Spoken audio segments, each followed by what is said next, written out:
November 12, 1942. 2:27 a.m. Richmond, California.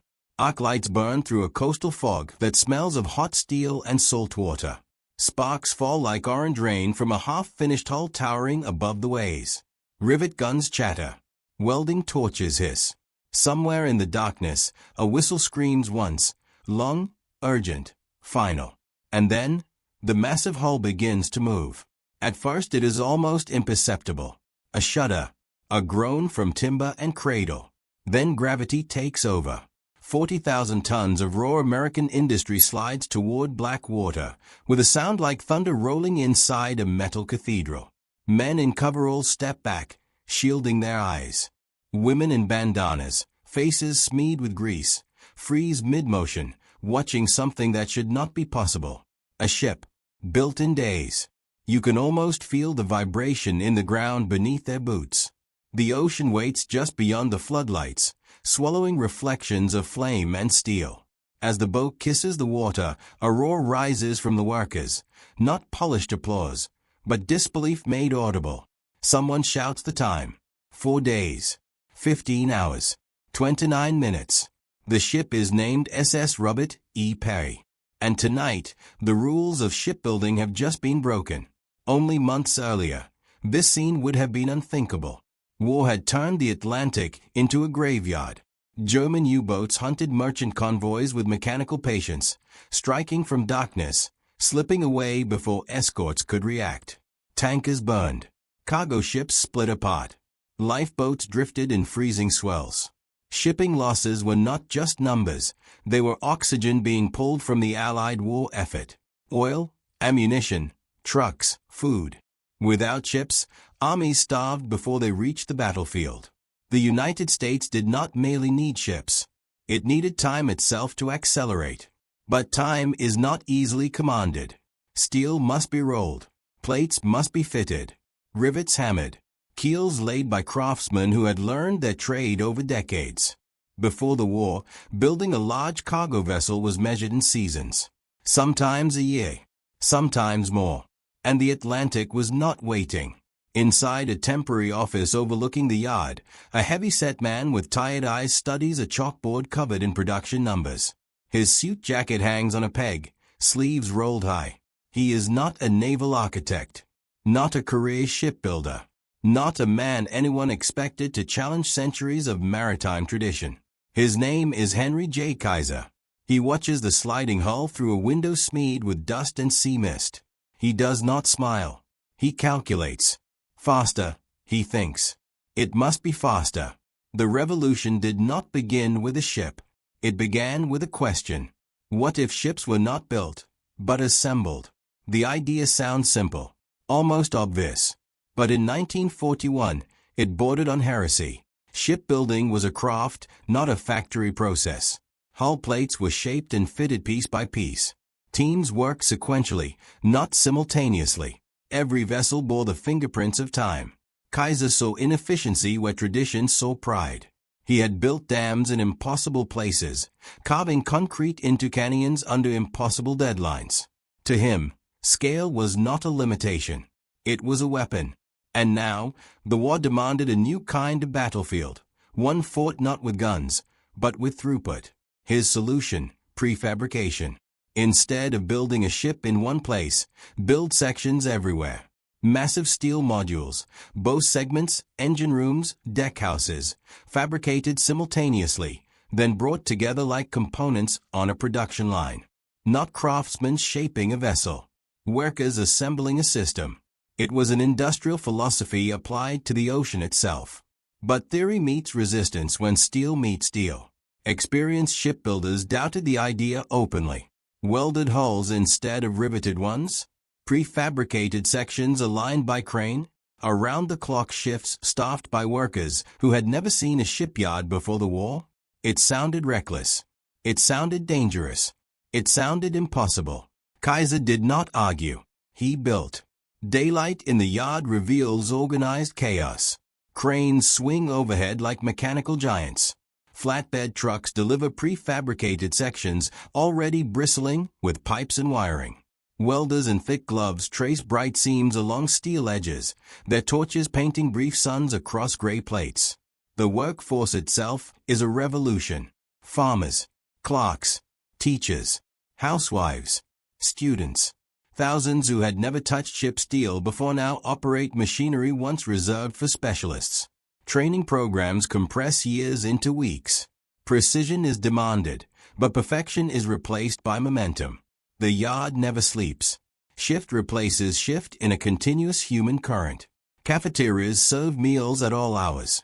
Floodlights erase night. Music drifts from portable radios, half swallowed by machinery. Workers speak of time not in days, but in launches. Another hull, another slipway, another race against the Atlantic. You can almost smell the mixture of burnt metal and coffee that hangs permanently in the air. And slowly, something astonishing happens. The ships begin to appear faster than anyone predicted. The vessels themselves are not elegant. They are not fast. They are not glamorous. They are blunt instruments of logistics, boxy, utilitarian cargo carriers designed for one purpose, to exist in overwhelming numbers. They are called Liberty ships. Standardized, simplified, repeatable. Every design choice serves speed. Straight lines replace curves where possible. Components are interchangeable. Systems are simplified. What matters is not individuality, but multiplication. One ship is vulnerable. 1,000 ships are strategy. Naval planners begin to realize what Kaiser is attempting. He is not building vessels. He is manufacturing inevitability. But the world outside the shipyard remains unconvinced. Across the Atlantic, U-boat commanders still believe the math favors them. Sink faster than America can build. Starve the Allies. Win through attrition. It is a logical calculation. At least, it was. On the night of the Peary launch, observers from Washington stand among the workers. Some clutch notebooks. Others simply stare. They have seen shipbuilding schedules. They understand industrial timelines. What they witnessed tonight violates both. A ship assembled in days is not just an achievement. It is a message. Production is no longer reactive. It is aggressive. Each launch whispers a new equation. Losses can be replaced faster than they occur. Faster than submarines can hunt. Faster than the ocean can claim. But speed has a price. Welded hulls are new. Prefabrication introduces stresses not fully understood. Some ships develop cracks in cold seas. Engineers scramble to adapt, reinforce, refine. The process evolves in real time, learning under pressure, improving under threat. War does not allow slow innovation. It demands brutal iteration. And iteration is exactly what the yard delivers. Kaiser walks the ways again at dawn. The fog has lifted. The newly launched hull floats tethered at the Peary, its gray sides streaked with salt water like fresh scars. Tugboats circle, dwarfed by steel walls that did not exist a week ago. He runs a hand along a welding seam, fingers tracing the line where two massive plates became one. There is no ceremony in the gesture, only evaluation. Behind him, workers already prepare the next hull. The cycle never pauses. What began as an experiment is becoming a system. And systems scale. A naval officer approaches with a report from the Atlantic. Another convoy attacked. Losses heavy. Survivors few. But replacement tonnage already scheduled. Already scheduled. The officer reads the numbers again, as if repetition might change their meaning. It does not. For the first time, projections show something unexpected. American shipbuilding capacity is rising faster than shipping losses. The implication hangs unspoken. The ocean is losing its advantage. By winter's end, the shipyards resemble industrial cities. Production charts climb with relentless geometry. Launch ceremonies blur together. Workers measure their lives by hull numbers, not calendar dates. What once required patience now demands endurance. But beyond the yards, the war watches closely. German intelligence reports increased American output. Submarine commanders note convoys replenished with unnatural speed. Merchant fleets once diminished reappear as if conjured. They do not yet understand the mechanism. They only observe the result. Ships keep coming. Again, and again, and again. Somewhere in the Atlantic, a U-boat commander studies silhouettes through a periscope lens. He expects scarcity. He expects vulnerability. Instead, he sees abundance. Steel where absence should be. He cannot know that thousands of miles away, under floodlights and welding sparks, a new kind of warfare is being waged, one fought in shifts, schedules, and assembly lines. He cannot know that the equation of attrition is quietly reversing. But he will. And when he does, the realization will arrive with the weight of inevitability. Because the Peary was not an exception. It was a beginning.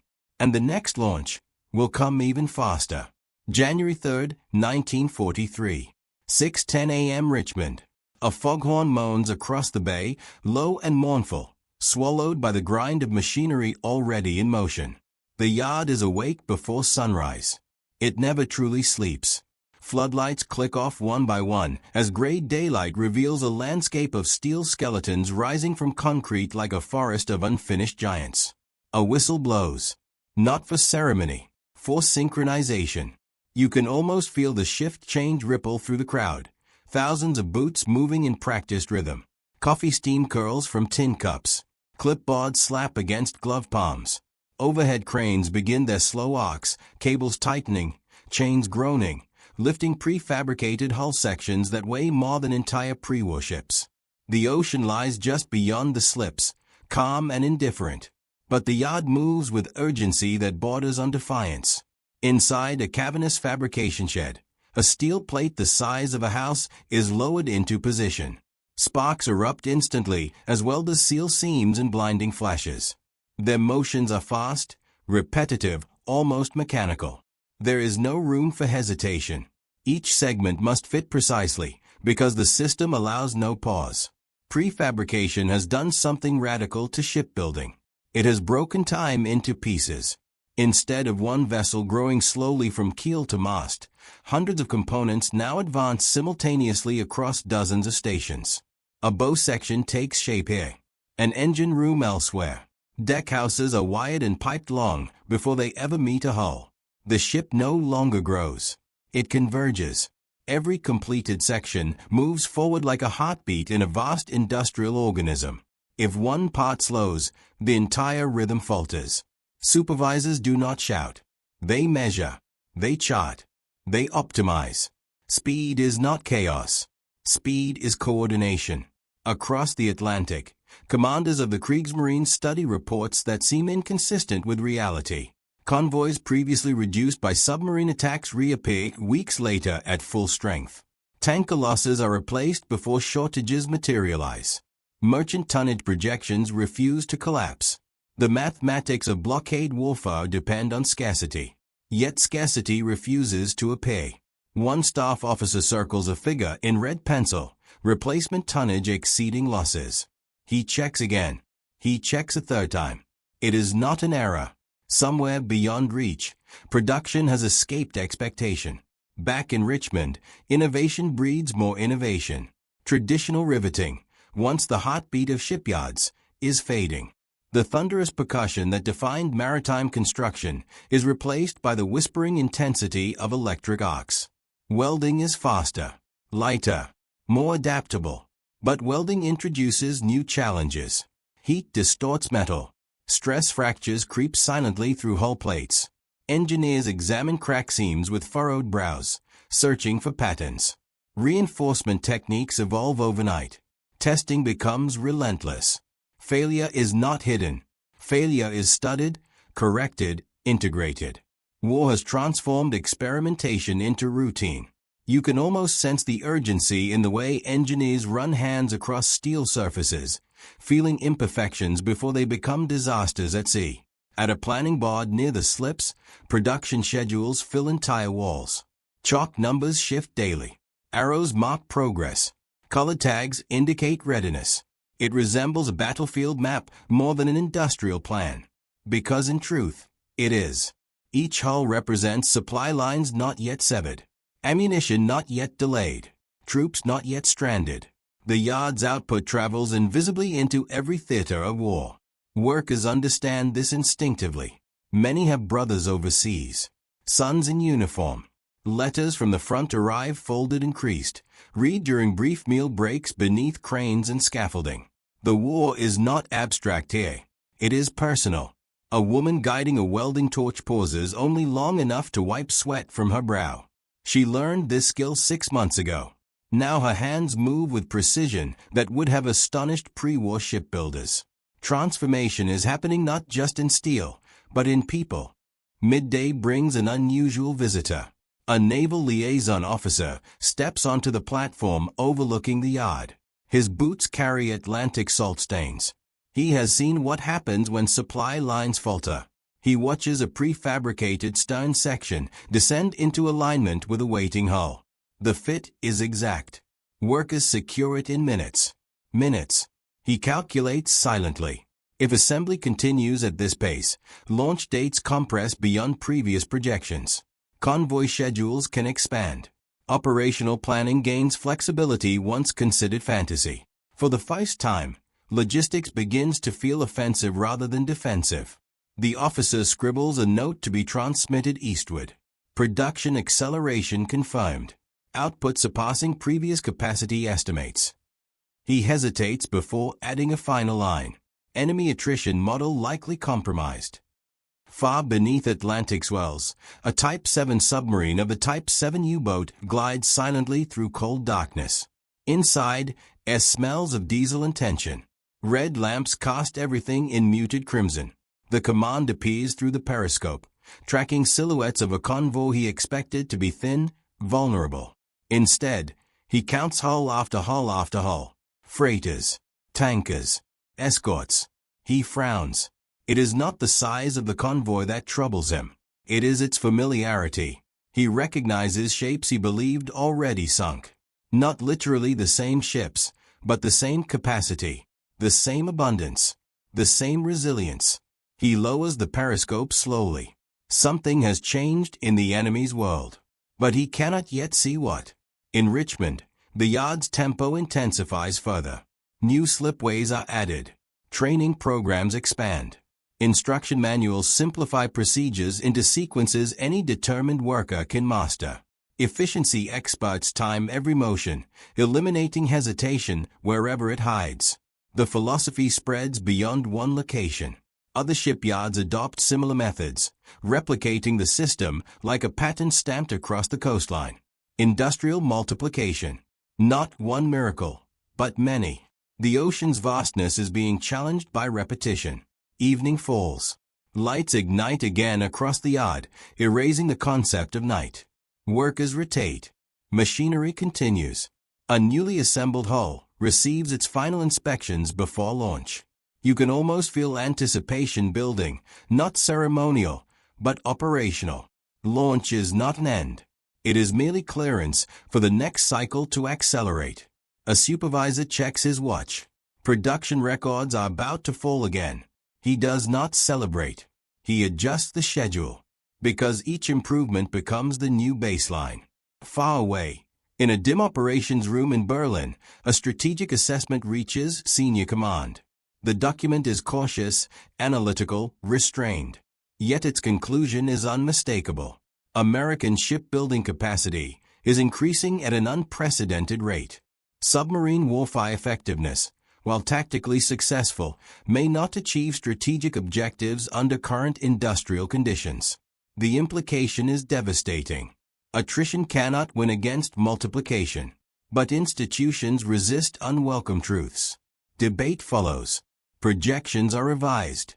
Confidence remains publicly intact. Privately, uncertainty spreads.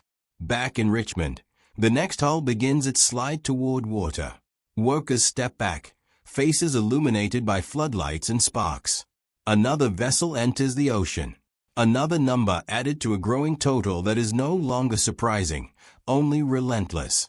A young worker watches the launch, breath visible in the cool night air. She whispers the time to herself, committing it to memory. Not because it is history, because tomorrow they intend to beat it. The yard has become something new in the history of war. Not merely a place where ships are built, but a machine that manufactures momentum. And momentum, once achieved, is difficult to stop. Yet beyond the slipways, the Atlantic still devours steel and lives with equal indifference. Submarines still hunt. Storms still break hulls. Cracks still appear where welds meet strain. Speed has created abundance. But can abundance survive the test of battle? The answer is already sailing into hostile waters. And the ocean is about to respond. March 17, 1943. 11:40 p.m. North Atlantic night. Wind lashes the convoy like a living thing.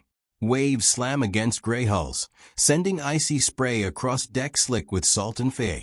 Somewhere in the darkness, a freighter's engine beats with stubborn rhythm, steady, vulnerable, essential. You can almost feel the cold biting through layers of wool and oilskin. Lookouts strain their eyes against black water that hides movement until it is too late. Then it happens.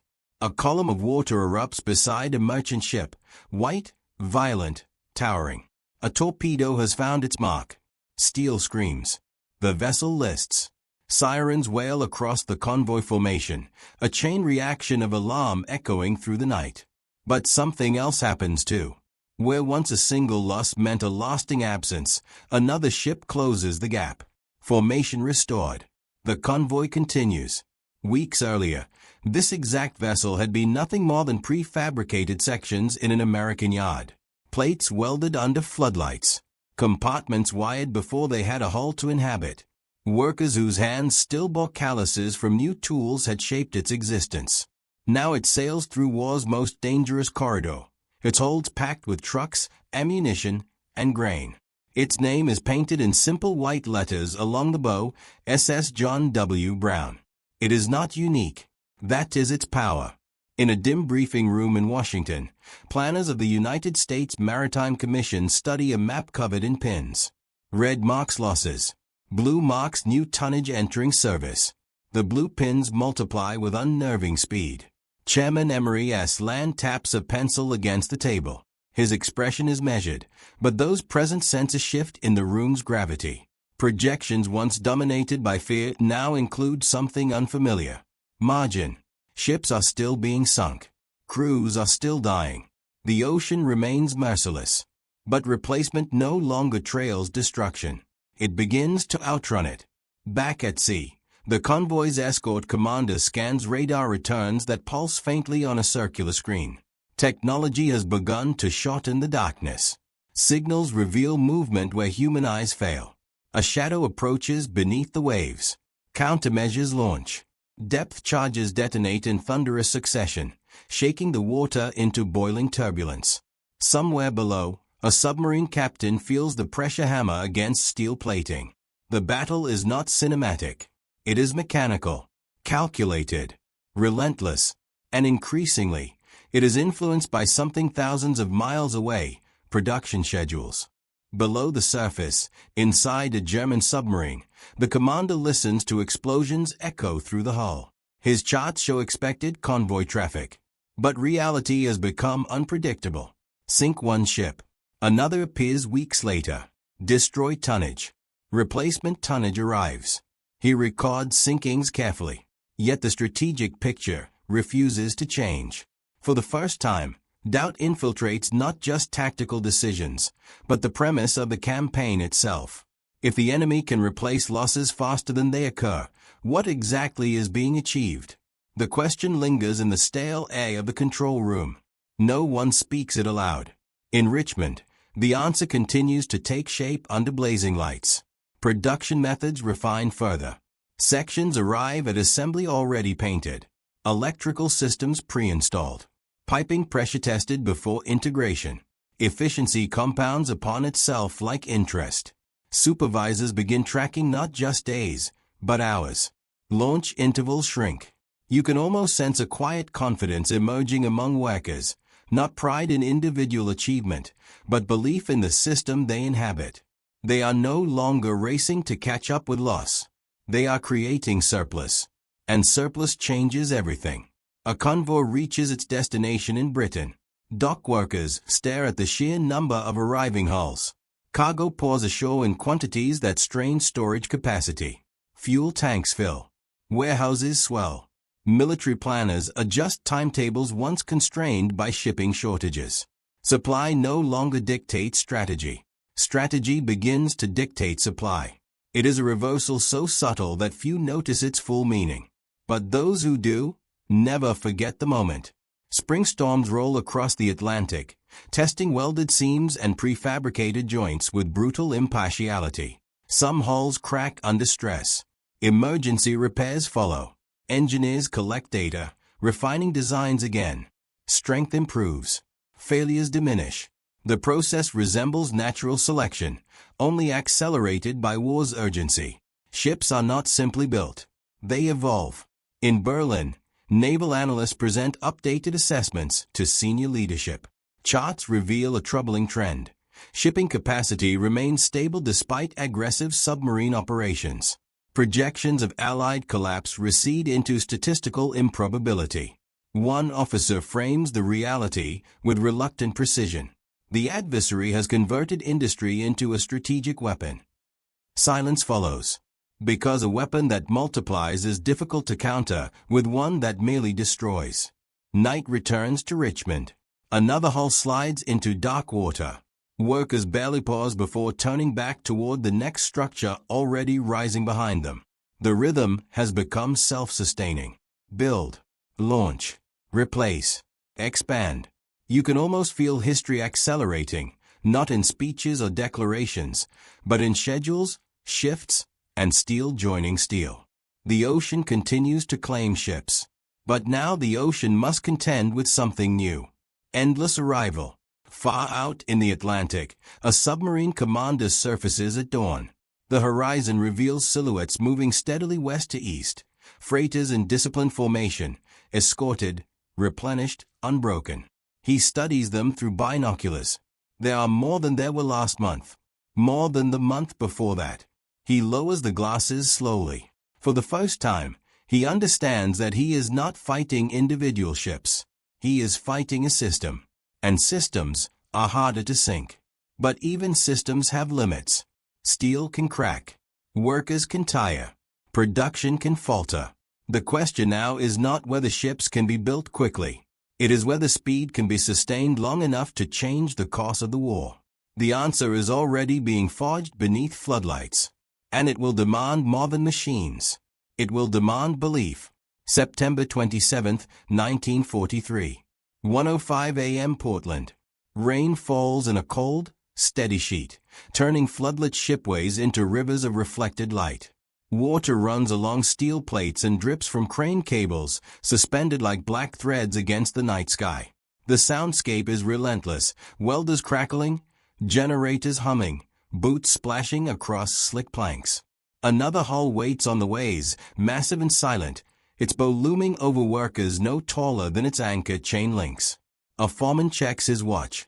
Not for ceremony, full proof.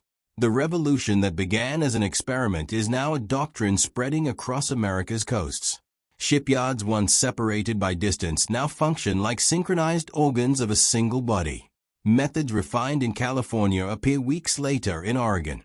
Innovations tested in one yard become standard in another. Speed is no longer remarkable. It is expected. Training manuals grow thinner. Processes grow sharper. Tasks once requiring master craftsmen are now broken into precise, repeatable actions.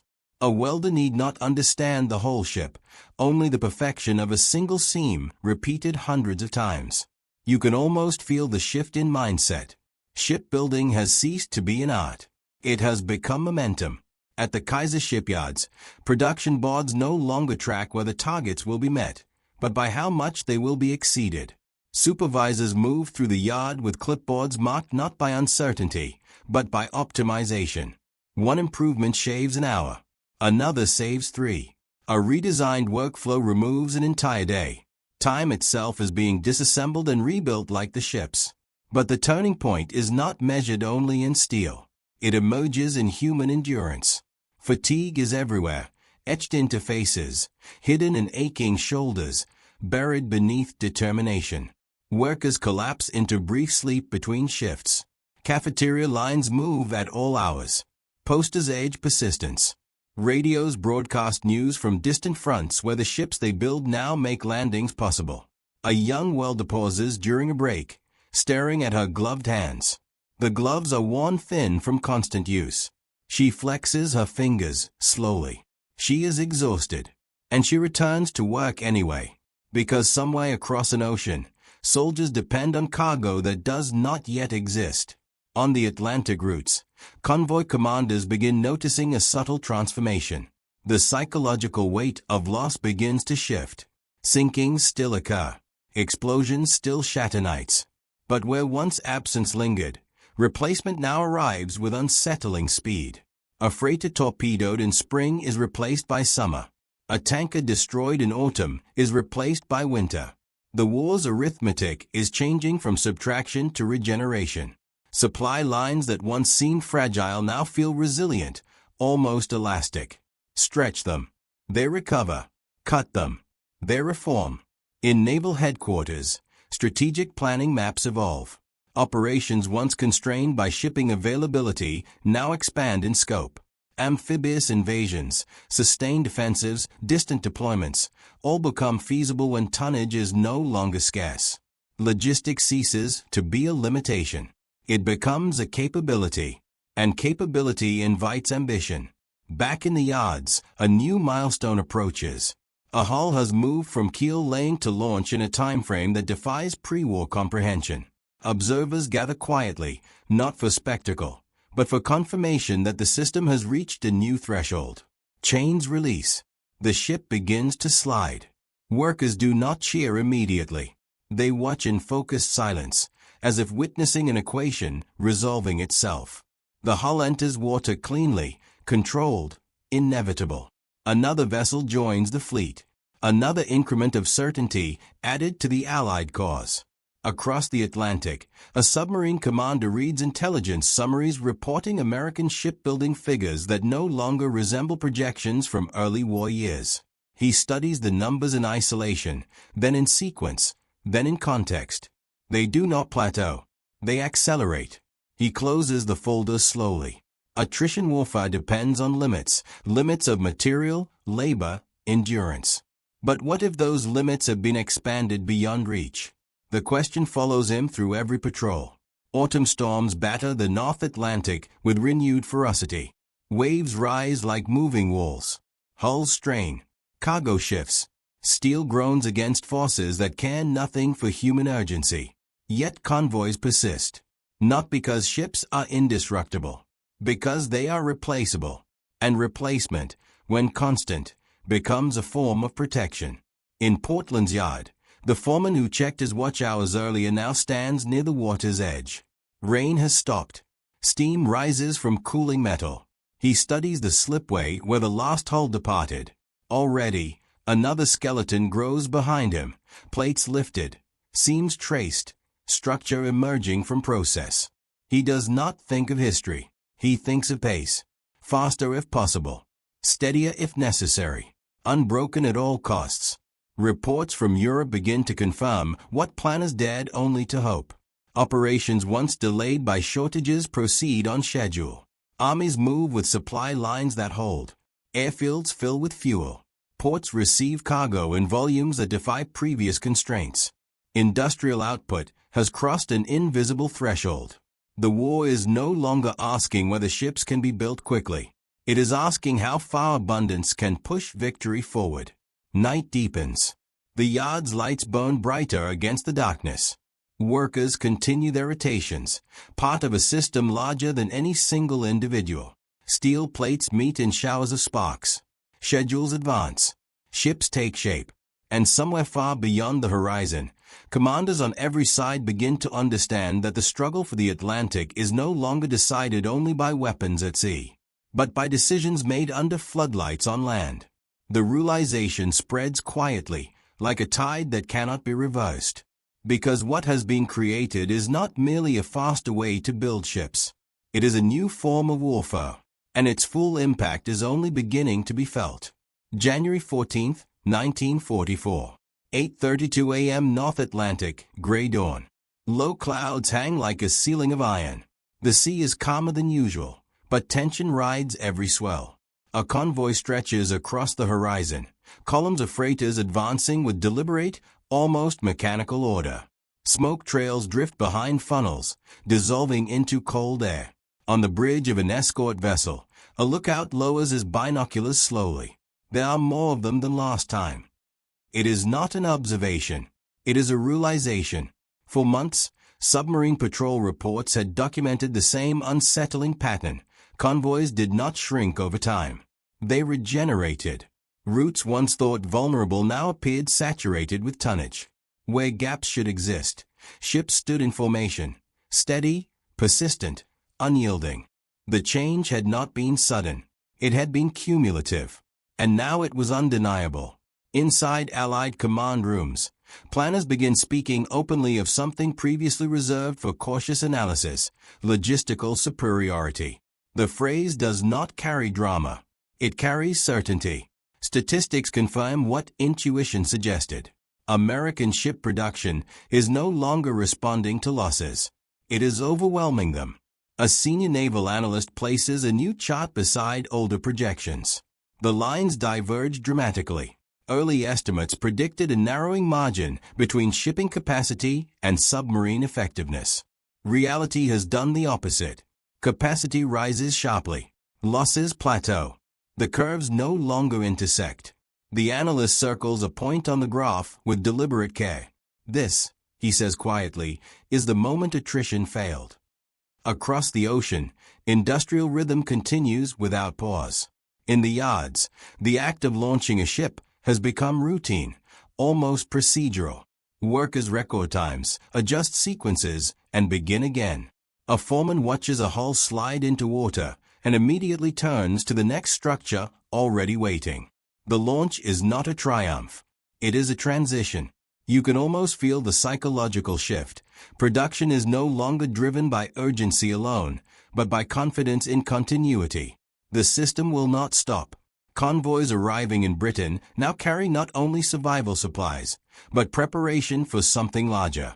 Crates marked for vehicles, fuel depots, bridging equipment, artillery shells. Materials of invasion, not merely endurance. Shipping has moved from sustaining war to enabling decisive action. Far below Atlantic waters, a submarine commander reviews reconnaissance notes from successive patrols. Tonnage sunk remains significant. Crews still celebrate tactical victories. Yet strategic impact has faded into abstraction. Destroy a ship, and another appears. Damage supply lines, and they repair themselves. He studies the map of convoy routes. They resemble arteries, flowing, branching, persistent. Cutting one does not stop circulation. For the first time, he writes a sentence in his patrol log he never expected to record. Enemy industrial capacity exceeds operational disruption. He closes the logbook with controlled precision. Understanding arrives without drama. Only wait. Back in the shipyards, winter winds whip across open steel frameworks. Workers continue under heavy coats and bright lamps. Training programs now produce skilled welders in weeks. Standardization has reached maturity. Processes once experimental are now routine. Ships emerge from the system with predictable speed. Predictability is power. Because strategy thrives on reliability. In Washington, logistical briefings expand from cautious planning to forward scheduling. Military operations once dependent on uncertain shipping timetables now proceed with assured support. Amphibious staging, transoceanic supply, sustained defensives. Each rests upon a foundation forged in shipyards thousands of miles away. The ocean, once a barrier, has become a corridor. And corridors invite movement. One evening, a convoy enters harbor under fading light. Dock workers pause to watch hull after hull glide past breakwaters. Their silhouettes form an unbroken procession. A veteran stevedore removes his cap and shakes his head slowly. "I remember when we prayed for ships," he murmurs. He watches another gray freighter approach. Now they just keep coming. The war's narrative is shifting, not through speeches or declarations, but through accumulation. Steel upon steel, launch upon launch, voyage upon voyage. Victory is not yet assured. Battles remain. Lives will still be lost. But the balance of endurance has changed hands. Because endurance is no longer a question of survival. It is a question of capacity. Late at night, in a quiet office overlooking a darkened yard, production figures for the year are compiled into a single report. Totals once considered unattainable now appear as measured results. The document does not celebrate. It records. Ships built. Ships launched. Tonnage delivered. The numbers form a narrative more powerful than rhetoric. Industry has outpaced destruction. The realization spreads gradually through every level of command on both sides of the Atlantic. Submarines can sink ships, but they cannot sink production. They can destroy vessels, but they cannot destroy multiplication. And multiplication, sustained long enough, becomes inevitability. In the yards, dawn approaches again. Workers arrive. Machines awaken. Steel meets flame. Another hull begins its journey toward water. What started as an experiment has matured into an engine of momentum that reshapes strategy itself. But momentum is not the final chapter, because the true measure of this industrial revolution will not be counted in ships alone, but in what those ships make possible. Across an ocean, preparations are underway for an operation that will depend on everything the yards have created. An operation that will test whether abundance can translate into victory. And when the moment arrives, the world will witness what relentless production has been building toward all along. June 6, 1944. 5:58 a.m. English Channel. The horizon is no longer a line. It is a wall of ships. Gray silhouettes crowd the morning mist from edge to edge, stretching farther than the eye can follow. Engines rumble beneath the surface like distant thunder. Signal lamps blink through fog. Landing craft weave between larger transports in disciplined chaos. You can almost taste the salt spray carried by wind across decks packed with men who do not speak. They watch the coastline ahead, dark, fortified, waiting. Behind them floats the answer to a question asked years earlier under floodlights and welding sparks. Could industry move faster than war could destroy? Today, the ocean responds. Cargo ships hold mountains of equipment. Tanks secured in steel cradles, trucks lined wheel to wheel, ammunition stacked in precise rows. Fuel flows from tanker to depot without pause. Everything required for an invasion that would have once been impossible now travels across water in overwhelming quantity. Among the fleet are vessels that did not exist months ago. Standardized hulls, welded seams, prefabricated strength. Ships born from schedules rather than seasons. They do not stand out. They multiply. In command centers coordinating the operation, planners speak in calm tones shaped by preparation. Timetables hold. Supply projections remain stable. Reinforcement waves are not speculative, they are guaranteed. Because shipping capacity is no longer a gamble. It is infrastructure. Years of relentless production have turned uncertainty into assurance. The logistical question that once haunted every strategic decision, do we have enough ships, has been replaced by another. How quickly can we deliver what is already built? Far behind the front, American shipyards continue their rhythm without interruption. Workers begin another shift as invasion forces advance toward contested shores. They do not see the landings. They hear reports through radios crackling between welding bursts. Another hull is assembled. Another launch scheduled. Even in the moment of decisive action, production does not pause to watch history. It feeds it. Across the Atlantic, naval analysts studying shipping patterns confront the culmination of trends they once debated. Tonnage flows exceed all pre-war imagination. Supply lines persist under pressure. Strategic mobility, once constrained by ocean distance, has become operational certainty. The ocean has not been conquered by force alone. It has been outproduced. On the bridge of a transport vessel, an officer studies the endless formation behind him. He has sailed convoys since the war's early days, when losses weighed heavily and reinforcements felt uncertain. Now he sees something different. Continuity.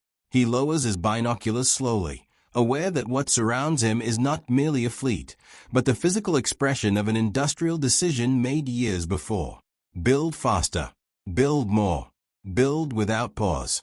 As the invasion unfolds, supply ships begin their steady cycle: arrive, unload, depart, return. Cargo replaces expenditure almost as quickly as it is used. The flow does not surge and collapse. It persists. And persistence changes the nature of warfare itself. Victory becomes not just a matter of battlefield success, but of sustained capability. Armies that can be supplied indefinitely gain an advantage beyond tactics or terrain. The system created under floodlights has matured into strategic certainty. Months later, analysts will examine charts and conclude that a threshold had been crossed long before this day. The turning point did not occur on a battlefield alone. It occurred when industrial output exceeded the enemy's capacity to erase it. When destruction met regeneration, and regeneration prevailed. Back in a quiet yard at dusk, a foreman walks along an empty slipway where a hull departed hours earlier. The air smells of cooling steel and salt. Cranes stand motionless for a moment between tasks. He studies the water where the ship vanished into distance. There is no ceremony, no speech, only continuation. Behind him, workers prepare the next structure. Because the lesson of the war has become unmistakable. Speed, sustained long enough, becomes power. Power, multiplied, becomes inevitability. The ships launched in days did more than carry cargo. They carried time. Time recovered from delay, distance collapsed into reach, opportunity transformed into action. And in doing so, they reshaped the balance of endurance between nations separated by an ocean that once seemed insurmountable. The revolution did not shout. It accumulated. One hull, one launch, one convoy at a time, until the sea itself was filled faster than it could be emptied. The lights in the yard ignite again as night settles over the coast. Sparks rise. Steel meets flame. Another ship begins its brief life on land before entering a war that will be decided not by a single moment, but by the unstoppable rhythm of creation.